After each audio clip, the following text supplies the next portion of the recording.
সকালের ব্রেকফাস্টটা start as usual গরম রুটি সাথে তরকারি দিয়ে। তারপরে বাইরে গেছি, যেহেতু অনেকদিন পর ঘরের বাইরে এসে খেতে, সেই শীতের সময় বাইরে এসে খেতাম, সেই লাস্ট খাওয়া। আর আমাদের বাড়িতে যেহেতু নতুন দুটো অতিথি এসেছে, এই যে ও যে যাকে দেখছো নড়ছে, ও না এত চালাক, ও শুধু ওর উপরে বসেই থাকে, ওকে একটু নড়তে চড়তেও দেয় না। তো সুশীত নিয়ে বসে পড়েছি। এর আগের বারও এরকম হচ্ছে কি এভিলাই বানাবো বলে এভিলাই বানানো হয়ে গেছে, বাট ওর যে পুরো ফিনিশিং যে ডোরটা যে থাকে তোমার নট, যেটা নট না কি বলে, নটই তো আই থিঙ্ক, সে যাই হোক, তো যেটা লাগিয়ে রাখার জন্য উল ঠুল সব কিনে আনিয়ে দিয়েছি তোমার দাদাকে দিয়ে, ঠিক আছে, উল ঠুল কিনিয়ে দিয়েছে, বাট ওটা এখন আমি বানাইনি।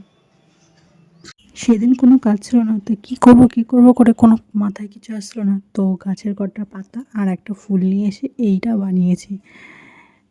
মানে কিছু ওই নেই কাজ তো খই ভাত সেরকম। তারপর এই করতে করতে দুপুরের লাঞ্চে চলে আসলাম। ওদিকে আলু সিদ্ধ, শুক্তো আর বাঁধাকপি ভাজা। এদিকে ভাই বসে আছে পাখির খাঁচার উপরে। বিকেলে হচ্ছে পাকা পেঁপে আমাদের গাছের।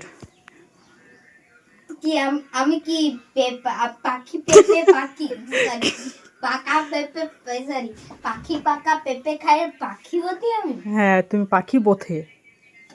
তে আছে নুন, লেবু, নিজে খেয়ে নিয়েছে হাফটা, আমার জন্য রেখে দিয়েছে 4 পিস। না